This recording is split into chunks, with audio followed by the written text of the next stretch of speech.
At 7:30, we got number 16 Texas A&M, who's sitting at 2-0, traveling to number 8 Notre Dame, who's 0-1. Notre Dame favored by 6.5 points on NBC. Marcel Reed has gone 41-62, threw for 509 yards, 7 touchdowns, 0 interceptions. Also led his team on the ground with 18 carries for 105 yards and a touchdown.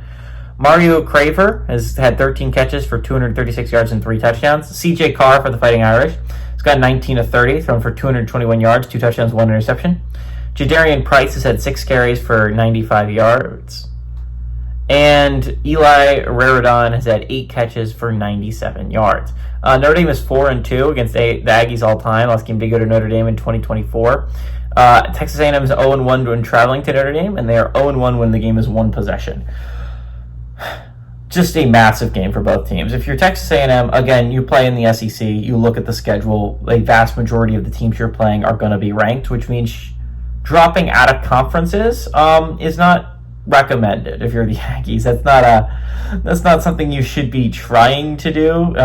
Keep in mind that this is a very backloaded schedule. I think they play 2 ranked teams until, 3 ranked teams until like week 10. So again, that's not nothing, right? A lot of teams will be like 3 ranked teams the entire season, but they play like 4 or 5 to end the year.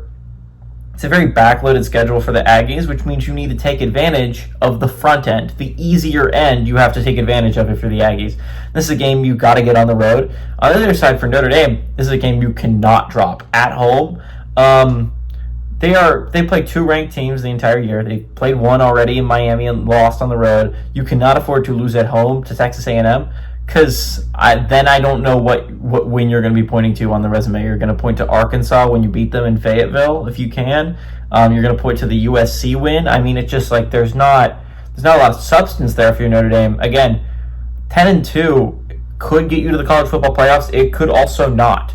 So again, if you're Notre Dame, if you can find a way to win this game, everything's out in front of you. You have to just not mess up against an unranked opponent. Shouldn't be that difficult to not do. But Notre Dame did it last year with Northern Illinois. But I think it's really interesting is, again, both these teams need this game drastically, right? If you're Texas A&M, this is a very backloaded schedule. Again, you got to take advantage of the front end. I understand that this is a tough ask to go on the road and beat a team that just went to the national championship. But you look at that schedule, this is not the hardest game on it. You have to find a way to win this game for the Aggies. If you're Notre Dame, you got to find a way to win this game for the Fighting Irish. You cannot drop another one. You cannot start 0-2 because your playoff hopes might be dead before they even get there. You cannot make it as an at-large. You cannot make it as an automatic qualifier, so a third loss would just completely eliminate you. But 10-2 with the 2 losses coming to the 2 best teams you played is not going to be a good look for trying to make the college football playoffs if you're Notre Dame. I think Notre Dame gets this one. I think the Fighting Irish are a good team. They've had a bye to prepare for this. A&M didn't have a full bye last week. They played a kind of bye against Utah State. All that being said, I think Notre Dame's going to win this one. I like them to win, and I like them to kind of cover the 6.5 point spread.